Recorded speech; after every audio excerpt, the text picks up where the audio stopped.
Olá pessoal, eu sou a Romena do userfunction.com e hoje nós vamos te dar 5 dicas muito importantes para a atualização do Proteus na versão 12. Essas dicas não estão no manual padrão, hein? Vale a pena assistir. Primeira dica, antes de iniciar a atualização, identifique qual a versão está o seu sistema. Então para isso acesse o TOTUS em qualquer módulo, seguindo o menu Ajuda sobre. Vai aparecer essa tela aqui. Atente para essas duas principais informações. Qual a sua versão da lib e qual a sua versão do release do RPO. Observe que ela é composta de 3 caracteres. A última é a release do seu dicionário de dados. Então, para acessar o site do suporte para baixar essas informações, você vai verificar qual a versão está disponível para download. Observe que a minha versão está coerente com a versão mais recente disponível no portal. Caso não tiver, seria necessária a atualização.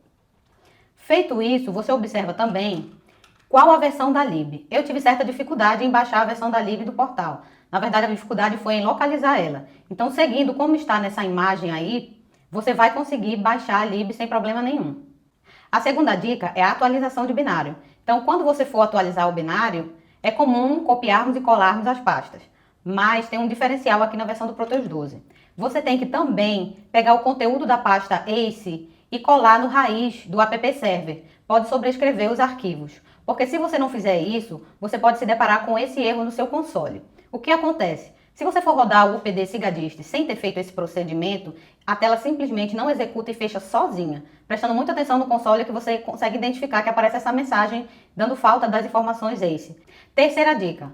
Durante a atualização de release, é muito importante você baixar não apenas o dicionário de dados completo, como também o dicionário de dados diferencial. Em via de regra, para atualização de migração de versão de 11 para 12, é que eu utilizo o dicionário completo. Mas é recomendado baixar e utilizar tanto o completo como o diferencial. Inclusive, eu sigo essa ordem. Coloco na pasta System Load primeiro o completo e em seguida eu coloco o diferencial. Caso você atualize o RPO, atualize o dicionário e não rode o UPD Dist, vai apresentar a seguinte tela de erro, mostrando que a versão do RPO está incompatível com a versão do dicionário de dados. Por isso, é importante que, ao baixar no site do suporte, você observe e baixe os dois, tanto o completo como o diferencial, antes de rodar o compatibilizador, o UPD Dist.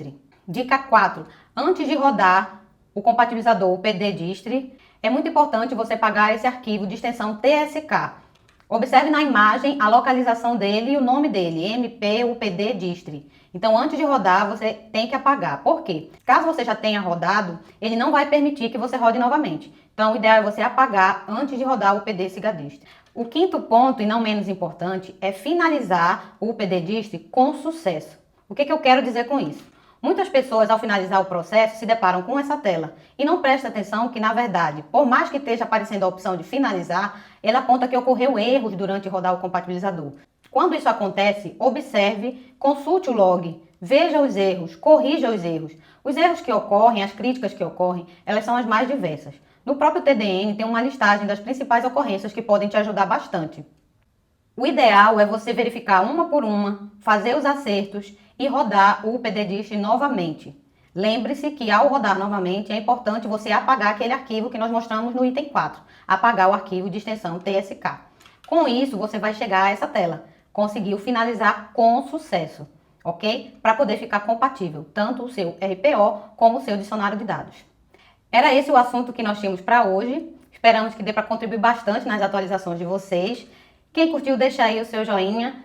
Quem ficar com alguma dúvida, pode comentar, pode marcar seus amigos no comentário. E se achou esse assunto interessante, compartilhe.